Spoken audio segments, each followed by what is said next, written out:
sahbihi ajmain.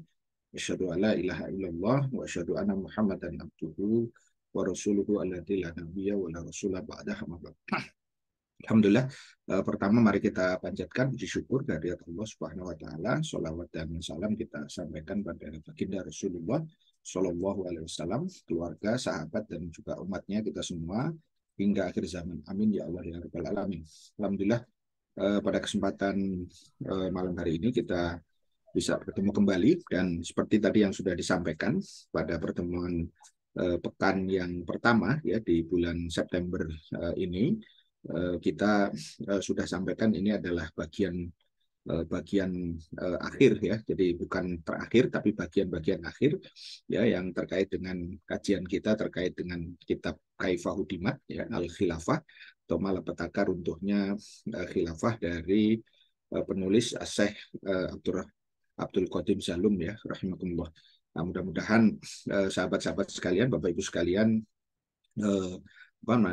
sama-sama sudah membaca dan juga tadi terus menghubungkan ya antara poin pertama dengan poin yang selanjutnya, sehingga nanti kita bisa mendapatkan pelajaran ya yang terkait nanti dengan peristiwa-peristiwa kekinian begitu ya.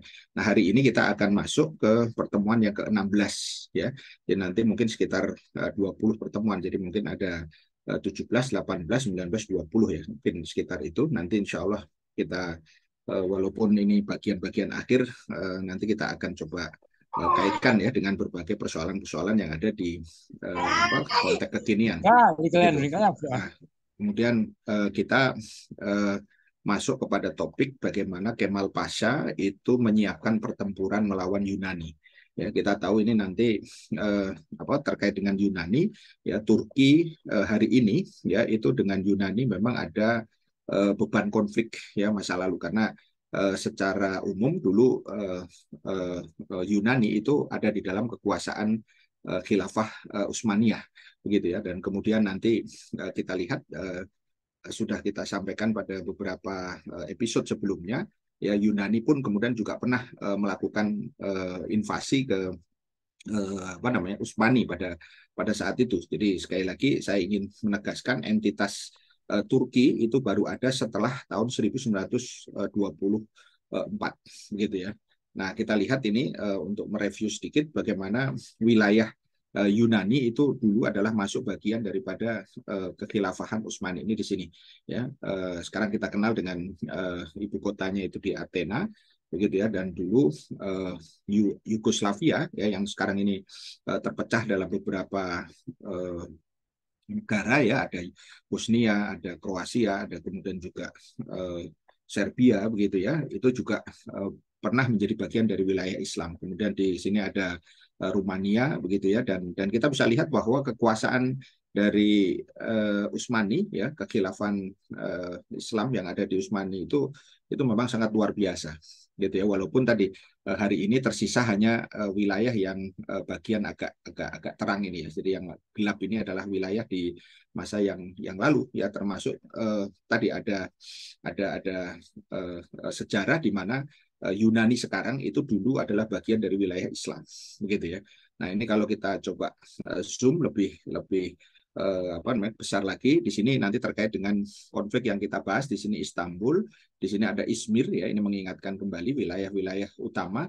Kemudian di sini ada Ankara ya, karena topik terakhir kita kemarin di episode 15 itu kita membahas tentang bagaimana penguatan daripada pemerintahan baru tanda kutip ya yang dibuat oleh Kemal ya di Ankara ya. Jadi kenapa kemudian nanti terjadi perubahan ya di situ. Dan kalau ini kita coba lihat lebih besar lagi antara hari ini Turki gitu ya dengan Yunani, itu posisinya seperti ini. Jadi ini ada Turki hari ini. Nah, ini yang wilayah biru ini adalah Yunani gitu. Ini ibu kotanya di Athena. Sementara Turki di sini tidak lagi di Istanbul yang ada di atas, tetapi kemudian ada di Ankara ya yang ada di situ. Nah, kita mulai dulu dari sini bahwa pada pertemuan yang terakhir saya sudah sampaikan tegaknya pemerintahan Ankara itu makin melemahkan eksistensi pemerintahan yang ada di Istanbul gitu ya. Jadi kita ingat bahwa pusat pemerintahan Daulah Islamiyah ya, yaitu yang ada di Istanbul ya pada saat itu terus berusaha dirongrong ya oleh Kemal gitu ya. Dan itu tidak lepas dari Inggris. Kenapa? Karena tujuan daripada Inggris ya di dalam rundingan yang sudah pernah kita bahas sebelumnya itu adalah topik utamanya itu mencari penyelesaian krisis masalah Timur gitu ya. Jadi masalah Timur ini adalah sekali lagi adalah masalah yang terkait dengan the sick man of Europe gitu ya. Jadi orang sakit yang ada di Eropa yaitu Utsmani saat itu. Sekali lagi belum ada kata Turki ya yang apa namanya menjadi representasi daripada pemerintahan. Nah, krisis masalah Timur ini yang dimaksud itu adalah dimulai dari Anatolia yang kita kenal itu adalah bagian yang ada di wilayah ya timur daripada Istanbul ya, yang menjadi titik masuk itu adalah di Izmir. Ya, Izmir itu ada atau sebagian menyebutnya dengan Smyrna ya yang ada di sini. Jadi ini Istanbul ya di titik sini, kemudian di sini adalah Izmir ya yang ada di sini. Nah, kita tahu Kemal itu nanti pada pertemuan selanjutnya sudah kita bahas dia melakukan perjalanan ya dalam konteks pemberontakan ya itu mulai dari Istanbul ke Samsun ya kemudian dia nanti balik ke Izmir untuk mendukung tadi apa namanya pemberontakan yang dilakukan di Izmir dan kemudian nanti kembali ke Ankara. Jadi ini tiga kota penting ya yang menjadi jejak daripada pembangkangan politik gitu ya atau pemberontakan politik yang dilakukan oleh Kemal ya dalam konteks wilayah. Nah, masih kita ingat ya bahwa sebelumnya itu ada siasat Inggris untuk menyerahkan Izmir ini ke Yunani. Ya, jadi pada tahun 1919 bulan April pekan kedua khilafah itu menerima pasal ke-7 terkait dengan perjanjian damai ya bahwa sekutu akan menduduki Izmir gitu ya pada saat itu khilafah itu dalam posisi sebagai negara yang kalah perang karena Perang Dunia Pertama berakhir tahun 1918. Nah, maka Perdana Menteri Damat Farid Pasha pada saat itu ya itu kemudian memerintahkan agar gubernur Izmir itu kemudian menyimpan pasukan di barat dan maksudnya melarang warga untuk berunjuk rasa pada saat itu. Ya, nah tanggal 14 Mei pasukan Inggris tiba di Izmir ya dulu wilayah Yunani yang ditaklukkan oleh Khilafah Utsmaniyah. Jadi sekali lagi Izmir juga itu dulu adalah wilayah Yunani kemudian masuklah Daulah Islam Utsmaniyah kemudian apa namanya jadikan titik masuk di situ ya pasukan Inggris dipimpin oleh Admiral ya Coltrop ya. Nah, ternyata si Admiral ini ya atau kalau sekarang ini Laksamana gitu ya karena dia angkatan laut ya menyatakan ke Gubernur Izmir bahwa yang akan menduduki Izmir itu adalah pasukan Yunani. Jadi bukan sekutu gitu ya. Sekutu jangan lupa itu dominannya adalah Inggris. Nah, ternyata Gubernur Izmir pada saat itu tidak terima.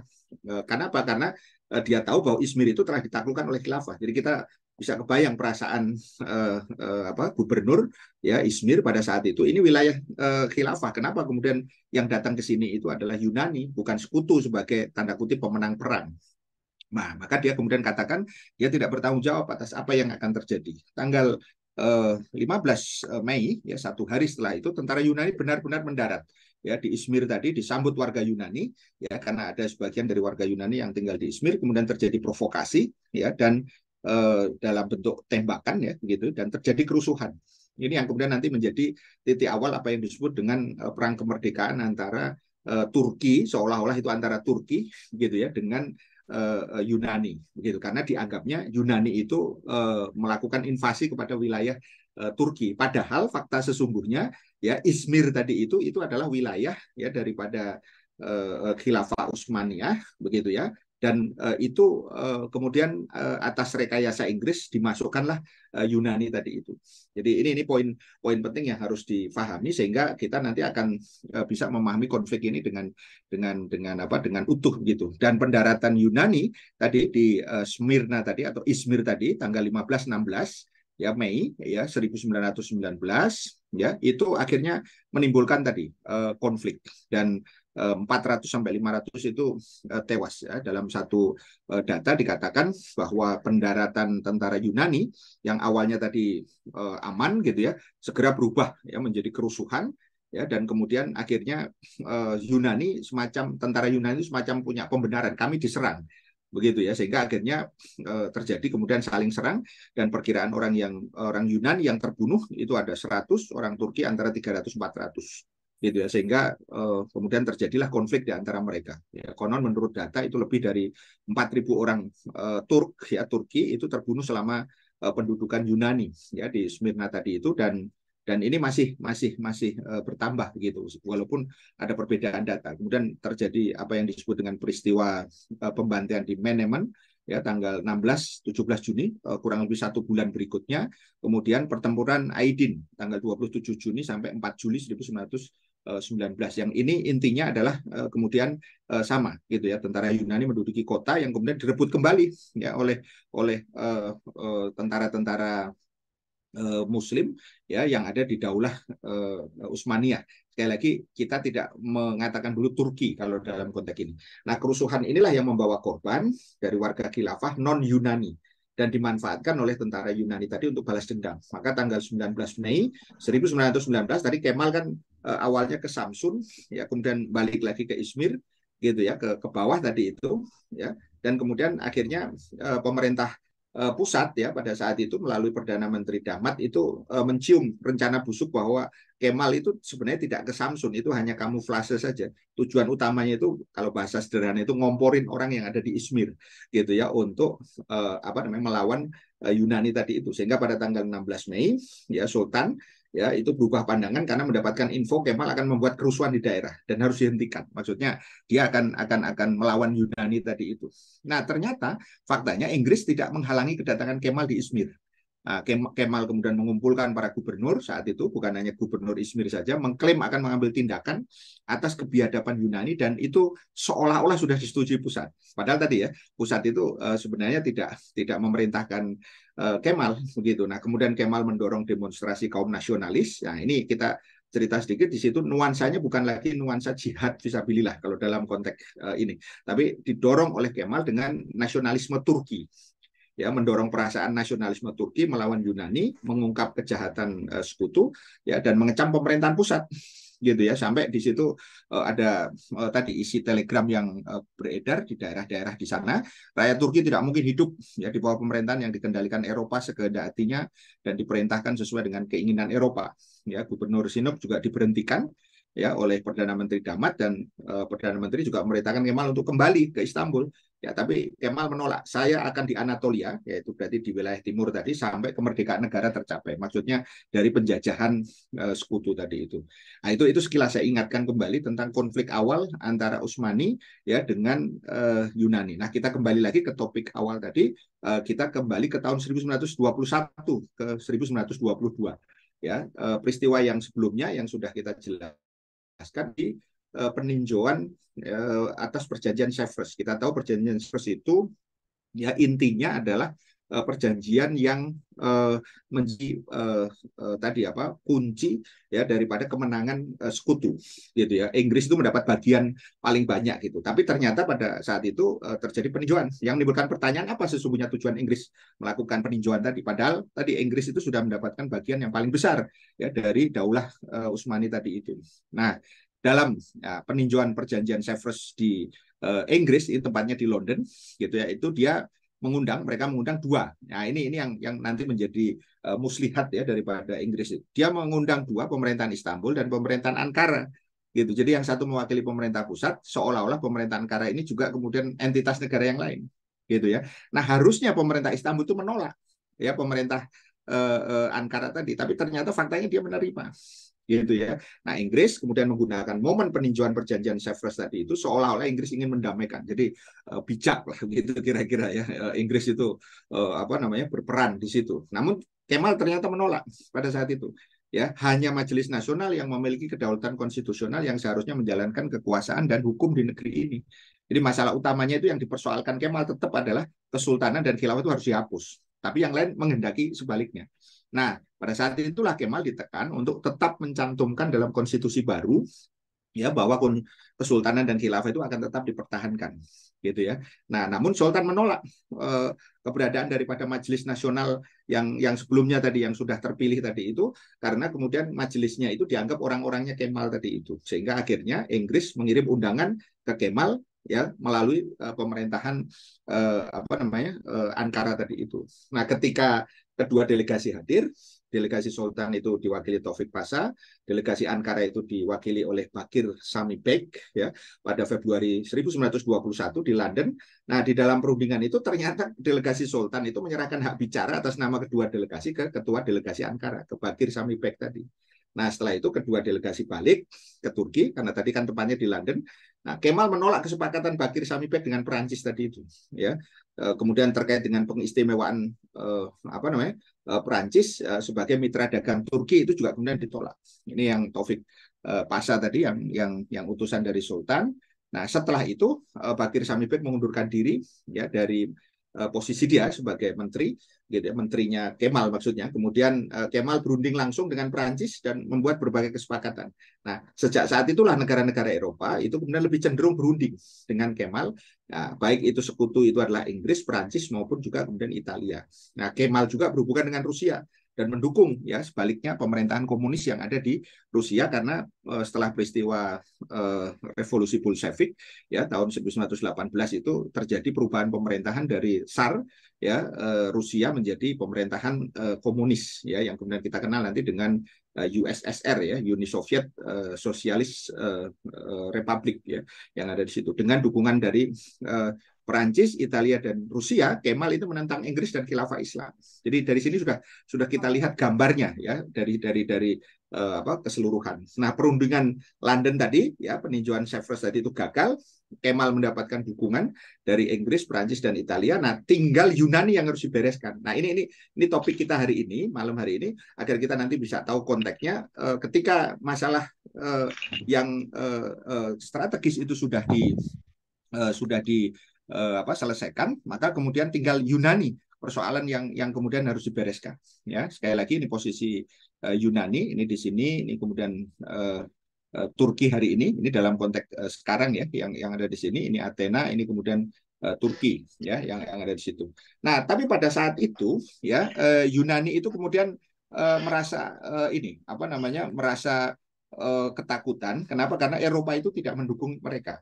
Jadi sekali lagi kalau kita bicara Eropa itu tiga ya karena yang menang perang ya Inggris, Prancis dan Italia ya Jerman dianggap kalah ya plus nanti dengan Rusia gitu. Nah akhirnya Pak Kemal itu justru mendapat bantuan dari Rusia tadi melalui Selat Bosporus. Jadi kalau kita lihat dari sini ini adalah Rusia bagian atas arah panah bawah ini adalah Istanbul ya di sini. Nah, ini kemudian Laut Hitam dan ini adalah Selat Marmara. Di sini kita tahu bagaimana kemudian menuju ke Athena itu menjadi sangat dekat ya. Jadi Kemal itu posisinya ada di Izmir ya, ada di sini ya. Makanya dari sini kita bisa melihat bantuan itu kemudian juga apa makin membuat Yunani itu merasa terkucil karena ternyata dia tidak didukung oleh negara-negara Eropa untuk melawan daulah Islam ya. Nah, ini peta lebih detailnya. Nah, akhirnya apa? Yunani menyerang kembali gitu ya Turki tadi itu dalam konteks Kemal yang dimaksud begitu ya tetapi sekutu itu sok-sokan gitu ya sok-sokan itu bersikap netral begitu ya apa namanya kepada serangan daripada Yunani tadi ke daulah Islam tadi. Pertanyaannya mungkin nggak kemudian sekutu netral dalam hal ini Inggris? Tentu tidak mungkin. Kenapa? Karena ya kalau nanti Yunani menyerang daulah Islam, sementara daulah Islam itu sedang ada dalam kekuasaan sekutu dalam hal ini Inggris, tentu akan berpengaruh. Maka tentu sekutu tidak akan membiarkan. Nah, pada bulan Juli 1922 Yunani benar-benar menyerang Istanbul. Ya, tetapi dihadang oleh sekutu dalam hal ini Inggris. Akhirnya Yunani bergerak ke timur tadi ke arah menuju ke Izmir tadi dan berhadapan dengan pasukannya Kemal. Karena pasukan Kemal tadi diposisikannya ada di Anatolia. Dia tidak mau ke Istanbul gitu ya. Nah, awalnya Yunani ya itu menguasai front timur tadi itu ya hingga Kemal yang meminta agar pasukannya itu kemudian mundur. Jadi kekuatan Yunani ini sengaja dibiarkan ya oleh Inggris dan bahkan Kemal berusaha untuk berunding ya memberikan konsesi lah begitu tetapi kemudian ditolak oleh Yunani dan Yunani terus menyerang sampai ke daerah yang namanya Sakarya begitu ya dan kemudian pasukan Turki ya di bawah Ismet Pasha itu kembali mengalami kekalahan. Jadi pasukan Turki yang dimaksud ini adalah pasukan daulah Islam sebenarnya tetapi kemudian apa namanya mereka sebagian ini dikendalikan oleh Kemal. Ya, nah situasi saat itulah kritis. Ya, jadi sudah diserang, dibiarkan Yunani masuk ya sampai ke titik yang paling lemah dan akhirnya kemudian situasi yang kritis itu kemudian ditengahi oleh Inggris. Ini profil daripada Ismet Pasha, dia panglima apa namanya perang ya daripada ini apa namanya Daulah Islam sebenarnya, tapi dia menjadi orang kepercayaannya daripada Kemal, begitu ya. Ini dua profil dia dalam dua foto. Nah akhirnya apa? Yunani mundur ya karena tekanan sekutu. Jadi pada tanggal 7 September 1922 pukul 02 dini hari ya dari tengah malam itu ya. Jadi lewat tengah malam dini hari datang info agar Yunani itu mundur. Dan pada saat yang sama pasukan Turki itu menyerang gitu ya. Tentara Yunani yang mundur tadi. Jadi kelihatannya dramatis gitu. Wah, ini sebenarnya tentara Turki seolah-olah itu lebih heroik gitu ya di dalam apa namanya memperjuangkan tanah airnya. Padahal sebenarnya yang terjadi Yunani diminta mundur dan kemudian pasukannya Kemal tadi itu seolah-olah menyerang. Saya gunakan istilah seolah-olah karena sebenarnya tidak ada terjadi penyerangan yang sesungguhnya. Ya, maka yang terjadi Yunani akhirnya mundur dari Izmir tadi. Kemudian tentara Turki kemudian menguasai Izmir tanpa perlawanan. Ingat di sini sekali lagi tentara Turki itu yang dimaksud adalah tentaranya Kemal, gitu ya. Nah, tanggal 11 September, jadi 7 September, 11 September 1922, sekutu menyerukan gencatan senjata. Lagi-lagi sekutu sok bijak, gitu ya. Oh, jangan berkelahi lah, gitu ya. Jangan berkonflik, gitu ya. Nah, intinya adalah meminta Yunani mundur.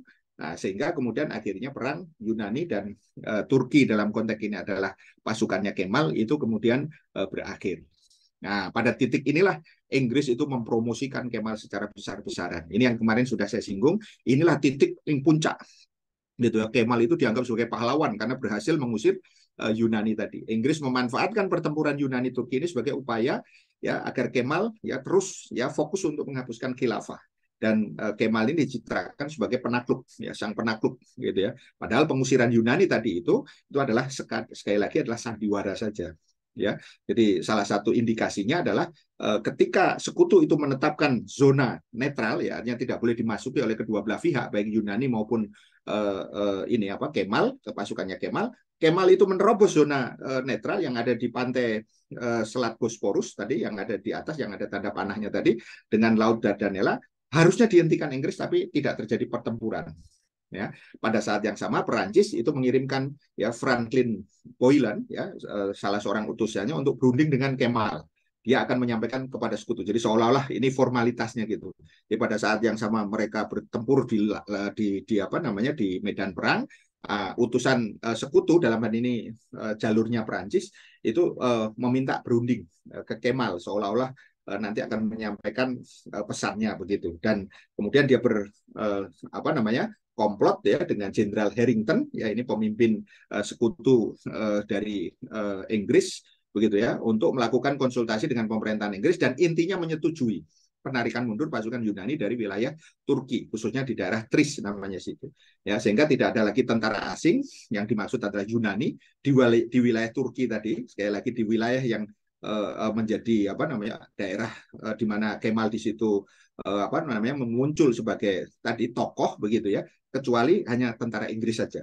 Jadi semacam tentara Inggris ini apa mengamankan lah begitu apa yang kemudian dilakukan oleh Kemal tadi ini. Dan inilah yang disebut sebagai kemenangan Kemal tadi itu. Dan Inggris menjadi satu-satunya kekuatan Barat sekutu ya yang berkuasa di Turki tadi itu. Nah ini Jenderal Harrington ya yang dia apa namanya dikenal nanti sebagai panglima sekutu yang ada di Turki mungkin dalam titik tertentu tahun 1945 kita tahu ada Jenderal apa namanya Malabi gitu ya yang kemudian nanti ke Indonesia pada konteks setelah kemerdekaan itu dan kemudian nanti terjadi peristiwa ini Surabaya ya 10 November 1945 dengan resolusi jihad itu kira-kira mungkin seperti itu apa sedikit apa namanya persamaannya tadi itu sehingga Malabi pada waktu itu akhirnya tewas terbunuh ya oleh apa namanya Laskar Pejuang ya Muslim gitu ya. Nah, pada konteks inilah para politisi dan perwira itu kemudian dengan melihat popularitas Kemal yang semakin tinggi karena didukung oleh Inggris mengingatkan agar Kemal itu tidak menghapus khilafah. Ya, karena mayoritas anggota majelis tetap menentang rencana Kemal menghapus khilafah karena mereka tahu betul bahwa Kemal itu sudah berusaha untuk melakukan ambisinya tadi. Ada seorang jenderal namanya Qasim Kuro Bakir ya Pasha ya, beliau ini pendukung sultan pada saat itu. Saya bersumpah, dia mengatakan, akan menghalangi upaya mengubah status sultan ya menjadi republik berapapun harganya. Jadi ini yang membuat kemudian karena reputasi dari Jenderal Qasim tadi itu, Kemal masih menahan keinginannya untuk menghapus ya khilafah karena kekuatannya ternyata belum memadai. Maka Kemal fokus menghimpun kekuatan dalam negeri ya, baik sipil maupun juga militer tadi, dan kekuatan asing ya, dalam hal ini Inggris, untuk mewujudkan niatnya tadi. Ya, ini Jenderal Qasim Pasha ya, Karabekir ya, Kuro Bakir tadi itu kalau dalam bahasa bahasa ininya ya, bahasa Arabnya di situ. Dia adalah pendukung sultan.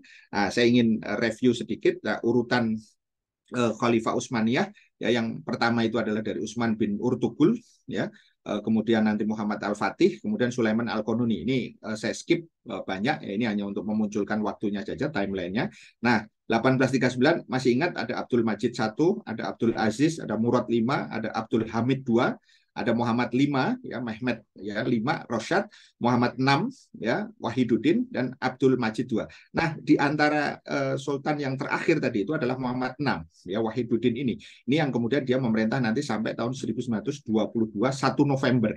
Begitu ya. Nanti setelah itu kemudian digantikan oleh Abdul Majid ya, saudaranya yang kedua, dan setelah tahun 1924 baru rezim sekuler Kemal. Nah, ini Abdul Majid I, Abdul Aziz I, ini bapaknya Abdul Majid II, kemudian Murad V, nah ini ada Abdul Hamid II, ada Muhammad V Rosyad, Muhammad VI Wahiduddin, dan Abdul Majid. Jadi ini yang saya maksud, saya ingin refresh dari sisi waktu. Setelah ini Muhammad VI ya, Wahiduddin itu digulingkan, maka digantikan nanti di tahun 1922 itu khalifah yang terakhir, yaitu adalah Abdul Majid yang kedua. Ya, ini detail daripada Mehmet kelima Wahiduddin. Kemudian ini Abdul Majid II yang dia memerintah dari tanggal 19 November 1922 sampai kemudian nanti 3 Maret 1924 dia diturunkan dan diusir ya dari Istanbul. Nah, ini kekuatan inilah yang ingin saya sampaikan. Pada sampai titik ini kekuatan politik Kemal ini diarahkan untuk memisahkan. Nanti kita akan bahas pada episode yang berikutnya tentang bagaimana pemisahan pemerintahan Ankara dari khilafah. Kalau tadi itu tumbuhnya, kemudian mereka menguat. Nah, nanti pada episode berikutnya kita akan kemudian nanti bahas bagaimana pemisahan pemerintahan Ankara tadi dari khilafah ya, sebelum nanti akhir daripada khilafah yang terakhir, yaitu Utsmani ini di tahun 1924 ya. Saya kira itu Kang Azhar untuk malam hari ini gambaran dari bab ke-16 ini. Mudah-mudahan ini memberikan gambaran kepada kita apa yang bisa kemudian kita ambil dari sini. Pentingnya tadi ya, kita melihat detail setiap konflik tadi itu ya sebagai pembelajaran. Kenapa? Karena peristiwa sejarah itu adalah peristiwa politik di masa lalu. Peristiwa politik itu adalah sejarah di masa depan, gitu ya. Sehingga poin ini kita bisa ambil pelajaran ketika kepemimpinan itu lemah, begitu ya, maka kemudian walaupun sistem itu tetap ya, dalam konteks ini adalah sistem Islam ya, khilafah Islam, tetapi mulai tadi sudah dalam saat-saat terakhir, tetapi segitunya ya tetap para tadi ya pendukungnya ya, para kaum muslimin ya, misalnya kayak tadi profil daripada Jenderal Qasim tadi itu menunjukkan sekelas Kemal Pasha pun tidak berani, gitu ya. Jadi artinya begini, bahwa ini akan sangat menentukan bahwa orang-orang yang hari ini kita siapkan untuk ya tegaknya khilafah kembali itu memang harus orang-orang yang terbaik, gitu ya, agar mereka tidak mudah ya digoda dengan berbagai tadi ya tipu daya dunia tadi itu ya, karena jabatan, karena ambisi-ambisi kekuasaan tadi itu, sehingga kita bisa melihat ya istiqomahan inilah yang membuat mereka itu menjadi saksi ya, sekaligus juga kemudian aktor-aktor politik yang berjuang sampai pada titik akhir, begitu ya, nanti pada titik yang paling menentukan ketika khilafah itu dihapuskan oleh Kemal.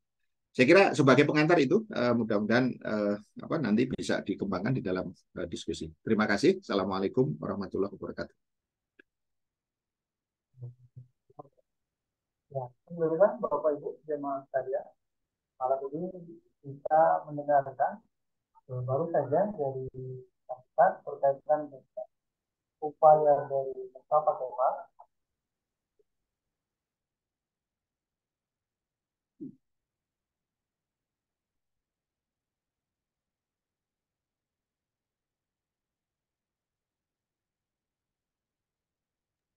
upaya eh, upaya Mustafa Kemal ya untuk menguasai Yunani, cuma memang tidak bisa dilakukan secara sendiri, dia tetap menggunakan kekuatan asing untuk mempercepat penguasaan Yunani. Ya Bapak Ibu jamaah sekalian, ini sesi tanya jawab kita buka dari Bapak Ibu, jika ada yang bertanya, bisa mengirimkan pertanyaannya ke kolom chat. Nanti akan kami bacakan satu persatu, atau kalau ada yang bertanya langsung, bisa bertanya langsung kepada sembari menunggu pertanyaan masuk, Ustaz, Ya, ada satu pertanyaan yang ingin kami tanyakan pada ya, pada 18 pada 1918 itu Perang Dunia Pertama berakhir kemudian ditandai kemenangan Inggris dan Sekutu. Mhm. Kemudian kekalahan ada di pihak khilafah bersama sekutunya pula ya. Jerman, ya. Kemudian apa yang membuat Inggris eh, ketika itu untuk menahan tidak menjadikan khilafah ini sebagai pemerintahan yang baru atau istilahnya dipekat-pekat ya Pak. Walaupun Ya, tujuan akhirnya memang itu, tapi apa yang menahan mereka tidak langsung menjadikan khilafah itu pemerintahan yang baru sesuai dengan keinginan, tapi ya, malah menggalakkan politik baru muncul dari tubuh kaum ini untuk politik. Itu satu Pak. Yang kedua, apa yang juga menahan Mustafa Kemal ukurannya tadi kita kan tadi mengatakan ketemu dengan jenderal apa tadi yang saya lupa, jenderal yang memimpin kaum muslimin tadi bahwa dia tidak berani untuk eh, sampai mendengarkan pernyataan bahwa jenderal siap dia siap membayar mahal ya ya, pergantian sultan menjadi republik. Malah Mustafa Kemal ini padahal dia tidak ada Inggris di belakangnya di negara. ya, Apa yang menahan Mustafa Kemal itu? ya. Ya, jadi kalau kita lihat ya, Kang Azhar, bahwa poin pertama tadi itu kenapa Inggris menahan tadi itu karena dia melihat ya bahwa memang tadi tidak mudah gitu ya langsung untuk kemudian melakukan tadi pengubahan sistem tadi itu. Kenapa? Karena bagaimanapun ya kemenangan Perang Dunia pertama itu tidak membuat kemudian Inggris itu menjadi gegabah gitu ya. Jadi gegabah itu dalam kata langsung menghapuskan apa? Karena dia lihat sendiri bagaimana kemudian Sultan ya dalam keadaan yang sudah lemah sebenarnya ya di tahun 1918 itu untuk kemudian apa namanya dia bisa kendalikan gitu ya. Tetapi tahun tersebut memang menjadi titik klimak ya kekuasaan daripada khilafah tadi itu sehingga kemudian khilafah itu kemudian tadi apa namanya memang sudah di apa saat-saat terakhir begitu ya kalau kita baca dari sudut pandang tadi ya setelah kejadian itu. Kalau dulu kan mungkin orang tidak tahu ini berapa tahun lagi. Nah, kalau kemudian kita lihat di situ ada jeda waktu antara 1918 ke 1924. Jadi paling tidak ada 6 tahun gitu ya. Jadi itu memang dalam hitungan Inggris ya, Inggris itu tidak bisa kemudian langsung melakukan itu.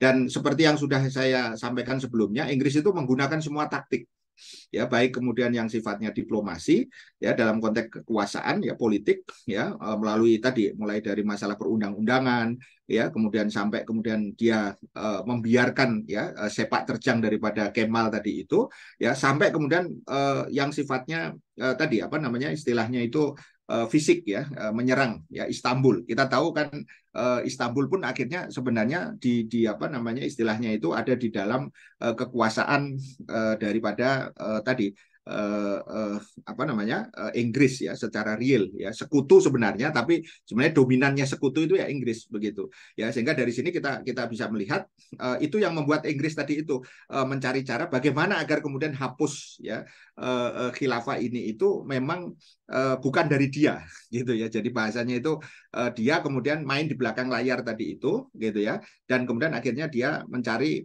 tadi pion gitu ya, mencari apa namanya antek tadi itu, dan ya ketemulah tadi persekutuan dengan Kemal Pasha tadi itu. Ini persis sama dengan apa yang terjadi sebenarnya, apa yang dilakukan oleh Ibnu Saud gitu ya di Arab Saudi tadi itu dengan Inggris ya, ketika kemudian akhirnya Ibnu Saud berhasil kemudian memisahkan diri gitu ya dari apa namanya dari kekuasaan, setelah sebelumnya Syarif Hussein ya, Syarif Hussein itu memisahkan, tetapi kemudian kekuasaan yang benar-benar real itu akhirnya dimulai dari Ibnu Saud gitu tahun 1932 dengan lahirnya Arab Saudi gitu. Nah, jadi di sini kelihatan sekali Inggris itu kalau bermain politik itu tidak gusa-gusu, kalau tanda kutip ya, tidak. Jadi dia itu memang tanda kutip ini tapi ya smooth ya, sebenarnya itu licik ya. Tapi memang Inggris itu caranya begitu ya, sebelum sampai kemudian nanti kepada fisik ya. Fisik itu artinya ya benar-benar pertempuran begitu ya, karena memang dia punya pengalaman jajahan yang banyak kan di berbagai tempat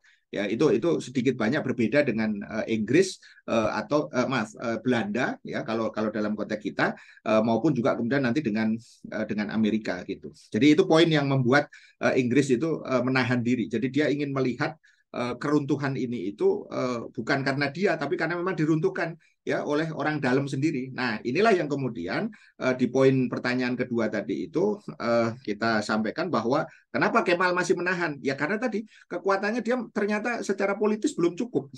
Walaupun dia sudah di puncak popularitas, karena tadi dengan sandiwara yang dilakukan oleh Inggris ya, dengan apa tadi ngatur ya agar Yunani itu kemudian mundur, sementara kemudian pada saat mundur itu pasukan Kemal itu seolah-olah ya yang mengusirnya tadi itu, dia sampai di puncak popularitas, tapi ternyata ya di dalam majelis tadi itu masih ada ya orang-orang yang tetap pro kepada Sultan, terlepas dari Sultan itu sendiri juga sudah dalam keadaan yang lemah ya secara politik gitu, sehingga itu yang kemudian membuat tadi Kemal itu masih menahan diri. Kalau dia paksakan ya, karena pengaruh dari Jenderal Qasim tadi itu cukup besar begitu ya, karena dia termasuk orang yang dihormati begitu ya, artinya bersih lah gitu ya, jadi bukan tipikal apa jenderal yang apa namanya istilahnya itu haus gitu ya akan kekuasaan, karena dia di belakang Sultan, terlepas dari Sultan tadi itu juga sudah membuat sejumlah kesepakatan dengan sekutu, dia masih berusaha tetap poin utamanya jangan sekali-kali mengganggu Sultan dan khilafah gitu ya, artinya mau konstitusi itu diubah kan, itu majelis sedang membuat konstitusi baru kan, nah tetapi tetap tidak boleh gitu selama masih ada saya, maka dia tadi katakan berapapun harganya dia akan hadapi itu gitu ya, makanya begitu menyadari itu kan tadi Kemal tetap kemudian harus tadi lagi-lagi menahan diri, dan ini yang sudah pernah saya sampaikan dulu, inilah tanda kutip keuletan daripada Kemal ya, dari sejak sebelumnya ketika kemudian kita membicarakan tentang pemberontakan, setidaknya sudah 4 kali pemberontakan, tapi terus Kemal itu fokus kepada tujuannya tadi itu. Jadi ini menjadi ibroh bagi kita, bukan menjadi teladan ya, tapi menjadi ibroh pelajaran bahwa ya orang memperjuangkan kebatilan saja, ketika dia terorganisir dia akan tempuh terus celah-celah yang terdeteksi yang bisa dipakai, dia masukin terus sampai pada titik tertentu. Itu ya kira-kira mungkin dua poin itu Kang Azhar tadi. Ini dari siapa ini? Kang siapa? Yamin ya, Kang Yamin. Oh, ini pertanyaan yang sudah pernah ya saya jawab sebelumnya. Jadi bagaimana sejarahnya hingga Khilafah Utsmani bisa bersekutu dengan Jerman? Ini sebenarnya pertanyaan yang sudah berulang beberapa kali. Apakah karena majunya teknologi Jerman, Khilafah tergoda untuk bekerja sama secara bilateral? Yang pertama itu memang adanya ya apa yang disebut dengan kemunduran cara berpikir, gitu ya. Jadi Turki, maaf, Utsmani pada saat itu sudah mengalami kemunduran dari cara berpikir, gitu ya. Yang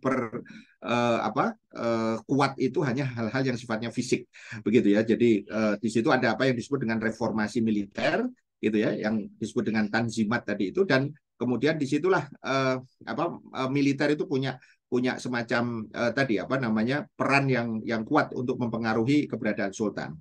Nah, maka yang kedua ya ketika Jerman ya itu berusaha untuk kemudian menarik ya Utsmani pada saat itu ke Perang Dunia Pertama ini ya dengan berbagai iming-iming sebenarnya. Salah satunya memang betul tadi terkait dengan reformasi, terkait dengan teknologi gitu ya, termasuk teknologi militer. Maka kemudian terjadilah persekutuan itu ya di dalam konteks melawan sekutu yaitu Inggris, kemudian Perancis ya, termasuk dalamnya nanti Italia dan Rusia. Jadi poin utamanya sebenarnya di situ. Jadi satu kemunduran karena seharusnya tidak terjadi itu tadi ya kita bersekutu dengan orang-orang kafir tadi itu hanya karena persoalan tadi menganggap bahwa ya kepentingan utama pada saat itu adalah dalam konteks reformasi militer, dan yang kedua ketika Jerman masuk maka kemudian itu menjadi peluang bagi mereka karena orang-orang yang ada di sekitar Sultan pada saat itu memang dominasinya itu para tentara gitu ya, sehingga dari situ kekuatan sakofah gitu ya, kekuatan ideologis itu tidak lagi dominan ya di apa namanya di Utsmani itu. Makanya salah satu penjelasan kenapa kemudian bahasa yang ada di Turki hari ini itu adalah bahasa Turki, jadi bukan bahasa Arab begitu ya. Itu salah satu contoh kenapa kemudian kulturalisasi daripada bahasa Arab itu tidak sampai sedalam ketika kita melihat misalnya Mesir. Mesir itu sebelum Islam masuk itu bahasanya bukan bahasa Arab. Nah, tapi ketika kemudian Islam masuk, ya Mesir itu mengidentifikasi dirinya sebagai bagian dari Arab, padahal posisinya kan ada di Afrika, begitu ya, sehingga di sana dia merasa bahwa dia itu adalah bagian dari dunia Islam. Sementara kalau tadi apa namanya dengan pengaruh adanya sekularisasi tadi, dulunya kuat ya pengaruh itu, tapi perlahan-lahan kemudian disingkirkan tadi karena ada sekularisasi, sehingga akhirnya bahasa Arab itu tidak menjadi sesuatu yang utama lagi di Turki hari ini, ya karena apa? Karena tadi ada semacam mengambil jarak begitu ya, bahwa Turki ya Turki, Arab ya Arab begitu kan kira-kira. Padahal sebenarnya Islam itu dipusatkannya pada saat itu dalam konteks peradaban itu adalah di Istanbul gitu. Itu mungkin ya kira-kira yang bisa saya jawab dari Kang Yamin tadi ya. Kemudian apa penyebab dari siapa ini? Dari Amirul Ihsan ya. Amirul Ihsan, apa penyebab wilayah Khilafah Utsmaniyah di Yunani bisa ditaklukkan oleh Inggris atas skenario Kemal Pasha sehingga berhasil menghapuskan Khilafah Utsmaniyah tanggal 3 Maret. Sebenarnya kalau kita sebut tadi ya, wilayah Khilafah Utsmaniyah yang di Yunani itu kan setelah ya Perang Dunia Pertama itu kan dibagi-bagi gitu ya. Jadi poin pentingnya di politik mutilasi itu yang kemudian tadi nyambung dengan pertanyaan dari Kang Azhar yang awal tadi itu, bahwa dia Inggris maksudnya itu tidak memperlakukan khilafah itu sebagai satu negara. Dia menganggap dipecah-pecah sehingga kemudian dia nanti negosiasinya itu adalah dengan pecahan tadi itu gitu ya, termasuk Yunani. Nah, makanya Yunani itu pengaruhnya tetap saja kemudian dia itu lebih lemah dibandingkan Inggris, karena Inggris itu pemenang perang begitu, sehingga dalam konteks ini Yunani itu dimerdekakan sendiri yaitu sama dengan kemudian wilayah-wilayah yang lain. Rumania dimerdekakan lagi, tadi Albania ya untuk yang Eropa ya yang ada di situ. Kemudian untuk wilayah yang Timur Tengah di situ nanti kemudian ada Suriah, ada Libanon, ada apa namanya Al-Quds ya, ada Palestina, itu nanti menjadi yurisdiksi internasional nanti sampai nanti diserahkan tahun 48 ke Israel ya oleh Inggris, kemudian Arab Saudi di bawah dan macam-macam yang lain, Yordania dan seterusnya gitu. Jadi poinnya itu adalah kalau pertanyaannya apa yang menjadi penyebab wilayah khilafah Utsmaniyah di Yunani bisa ditaklukkan, ya itu karena tadi ya karena pengaruh daripada politik Inggris tadi itu untuk melakukan mutilasi tadi itu. Ya, jadi makanya dari situ Kemal ya itu bisa tumbuh kan karena apa? Salah satu saya sudah pernah jelaskan sebelumnya kemunculan daripada Kemal ini itu mulai salah satunya adalah di Tesalonika. Tesalonika ini adalah salah satu tempat yang ada di wilayah Yunani sekarang, begitu ya, yang kemudian nanti tadi menjadi semacam tadi titik awal ya pergerakan daripada Kemal Pasha tadi itu sehingga akhirnya kemudian bisa apa namanya bisa memperkuat ya posisi dia sampai akhirnya nanti dia ada di daerah apa namanya Izmir tadi itu sampai nanti ke Ankara tadi itu poinnya ya Kang siapa Amirul Ihsan ya tadi itu ya. Jadi wilayah-wilayah itu sekali lagi semuanya itu menjadi titik dari apa yang disebut sebagai politik mutilasi tadi itu.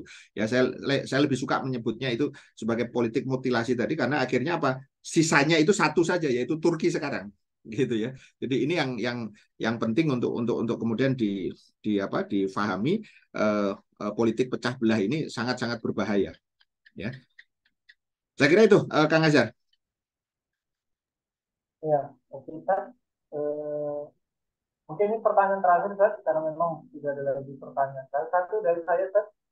Eh, oh, ini ada lagi waktu pertanyaan. Masih ada waktu, Seth? Ya, silakan. Nah, ini pertanyaan dari masih sama dari Pak Yamin di Pohang. Ya, kalau dari Pak Yamin ya, ini tentang peran keluarga Rothschild ya dalam meruntuhkan khilafah apa namanya? Ini konteksnya dia sebenarnya tidak langsung ya. Jadi Rothschild itu kan sebenarnya keluarga Yahudi ya, backgroundnya itu bankir dia. Nah, kemudian dalam konteks ini dia itu menolong pemerintahan Inggris gitu ya dari krisis keuangan yang kemudian dialami oleh Inggris sehingga dia itu kemudian akhirnya apa namanya bisa membuat apa yang disebut dengan Bank of England gitu ya itu salah satu entitas yang kita kadang-kadang tidak sadar ya bahwa bank sentral itu swasta gitu ya. Jadi banyak orang yang mengatakan, oh itu kan banknya pemerintah, bukan ya bank sentral itu bukannya banknya pemerintah. Awalnya itu sebenarnya adalah swasta gitu sama seperti kemudian bank-bank yang lainnya tadi itu ya. Nah dia kemudian dilindungi oleh undang-undang ya yang itu sebenarnya akal-akalan kalau bahasa saya begitu ya agar kemudian mereka bisa mengendalikan pemerintahan. Nah, keluarga Rothschild itu kemudian berperan ya tidak langsung dalam konteks apa? Dalam konteks untuk memperkuat Inggris ya melalui kemudian petinggi-petingginya tadi itu ya di situ nanti ada apa namanya Lord Curzon, ada kemudian Winston Churchill dan seterusnya tadi itu yang ke arah sini ya nanti tahun-tahun ke sini dalam konteks meruntuhkan khilafah itu sebenarnya mereka tadi berusaha untuk melakukan upaya dengan bekerja sama dengan entitas Yahudi yang lain yang kemudian kita kenal dengan Zionisme ya itu yang di bawah kepemimpinan apa namanya Hetzel ya Dr. Hetzel itu kita ingat cerita ketika dokter Hetzel itu kemudian datang ke Sultan Abdul Hamid II. Jadi Sultan Abdul Hamid II itu kan masih tadi ya urutan tadi itu yang lebih awal dan dia termasuk yang sultan yang paling kuat begitu pada saat itu. Nah, apa jawaban daripada sultan pada saat itu ke Hetzel? Jelas ya, tanah Palestina itu kan diminta mau dibeli katanya. Ya, dengan bantuan keuangan dari Rothschild dan juga kemudian tadi Zionisme secara keseluruhan tadi ternyata kemudian ditolak oleh sultan. Mau pergi gitu ya. Ya, karena ini tanah bukan tanahku. Ini adalah tanah milik kaum muslimin. Begitu. Jadi poin pentingnya adalah bahwa keluarga Rothschild ini memang di belakang layar gitu ya untuk mendukung gerakan Zionisme internasional melalui pengendalian terhadap pemerintahan Inggris. Makanya tidak heran kalau tahun 1948 itu kemudian dijadikan momen ketika Hetzel sudah melakukan semacam konsolidasi politik, maka konsolidasi ekonominya itu dilakukan oleh Rothschild tadi itu untuk membangun apa yang sekarang ini kita sebut sebagai Israel itu gitu ya sehingga dari sini konteksnya satu itu dalam konteks meruntuhkan khilafah ya dia mendukung Inggris begitu ya untuk bisa memecah belah wilayah-wilayah tadi apa khilafah sampai akhirnya tadi tanggal 3 Maret itu 1924 tapi kan keinginan mereka belum tercapai yaitu pemerintahan yang berdaulat karena Al-Quds ya pada saat itu ya itu masih menjadi daerah yurisdiksi internasional di bawah Inggris. Nah, baru setelah tahun 1948 gitu ya. Jadi kalau kita hitung kan 1924 ke 1948 itu kan masih panjang, masih 24 tahun lagi begitu ya. Baru kemudian terjadi momen di mana kemudian akhirnya Inggris itu kemudian menyerahkan ya setelah Perang Dunia kedua Perang Dunia Kedua itu kepada entitas Zionisme tadi itu dan kemudian diproklamasikanlah negara Israel di tanah yang mereka ambil secara paksa tadi itu dari tadi apa kaum muslimin ya yang ada di sana begitu ya. Jadi kalau bahasa sekarang ini mungkin ya nggak jauh-jauh lah dari Rempang gitu kira-kira gitu. Jadi Rempang ini diserahkan hari ini ya kita ini salah satu contoh kasus bagaimana dari dalam negeri itu kemudian dicengkeram oleh apa namanya pemodal ya cukong ya dari Tommy Winata itu sementara dari luarnya itu adalah dari investor Cina ya. Kalau dilihat dari rasnya dua-duanya Cina ini begitu ya sehingga dari sini kita bisa melihat di sini ada satu hal yang penting untuk menggugah rasa keadilan kita ya kalau Rempang yang tadi apa penduduknya itu Muslim, saya jadi teringat apa yang terjadi di Singapura. Ya Singapura itu ketika sebelum dipisahkan dari Malaysia itu dulu juga banyak Melayu. Ya Melayu itu Muslim pasti ya. Dan kemudian akhirnya sekarang berubah ya penduduknya ya demografisnya itu akhirnya dikuasai oleh etnis Cina.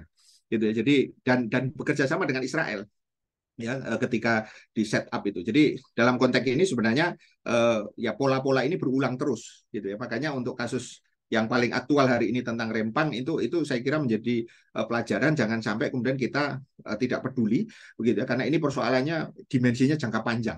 Ya, kalau sampai kemudian Rempang ini benar-benar di clear and clean gitu ya dan ada berita terbaru itu Panglima TNI sudah mengerahkan tentara begitu ya katanya untuk melakukan apa yang disebut dengan dipiting ya dipiting itu maksudnya apa namanya kalau dalam bahasa Jawa itu dipiting itu di apa namanya di apa dikunci begitu ya satu orang tentara mengunci satu orang penduduk kira-kira begitu saya kira ini menjadi buah yang semakin buruk ya bagaimana cara menangani tadi konflik ini begitu ya padahal sebenarnya yang terjadi ini bukan sekedar persoalan lahan tetapi juga di situ ada apa namanya hak yang kemudian ditindas ya yang begitu luar biasa dan itu atas nama investasi ya baik asing maupun juga kemudian dalam negeri gitu kira-kira ya saya kira itu mungkin ya Kang uh, Azhar ya walaupun sedikit tambahan ini berita kaitannya dengan ini karena tadi pertanyaannya ke peran daripada Rothschild maka ini nanti terkait dengan entitas Israel gitu yang jelas Israel itu penjajah ya jadi kalau kemudian kita punya wilayah kemudian masuk penjajah hanya satu kata usir gitu ya. Jadi tidak perlu kemudian kita basa-basi walaupun atas nama investasi atau kemudian juga berbagai hal yang lainnya seperti yang terjadi hari ini. Saya kira itu. Terima kasih atas waktunya. Mudah-mudahan ini bisa memberikan satu gambaran kepada kita. Sampai pada titik ini kita simpulkan bahwa Kemal itu berusaha terus ya untuk mencapai ambisinya tadi gitu ya dengan mencari semua celah-celah yang dimungkinkan tadi itu ya di tengah-tengah kelemahan dan kerapuhan daripada kaum muslimin yang semakin menjadi-jadi. Jadi pelajaran utamanya adalah sekali lagi untuk kita ambil ya itu adalah umat Islam itu tidak akan bisa dikalahkan kalau mereka kemudian benar-benar mereka bersatu. Ya, bersatunya itu ya bihablillah ya. Jadi karena kemudian tangan apa namanya tali Allah ya dengan Islam, dengan Al-Qur'an, dengan sunnah begitu ya. Jadi bukan karena kepentingan ya. Sehingga dari sinilah proses kebangkitan yang sesungguhnya itu harus dimulai ya dari bagaimana mengembalikan ya taraf berpikir umat ini agar apa semua tindakannya itu memang benar-benar karena motivasi dan dorongan ya akidah Islam yang kemudian nanti akan melahirkan ya kebersamaan atau persatuan umat ini ya untuk kemudian bersama-sama menegakkan Islam ini secara kafah dan mengembalikan apa yang disebut sebagai khilafah Islamiyah itu. Saya kira itu yang bisa saya sampaikan. Terima kasih sekali lagi. Assalamualaikum warahmatullahi wabarakatuh. Waalaikumsalam warahmatullahi wabarakatuh.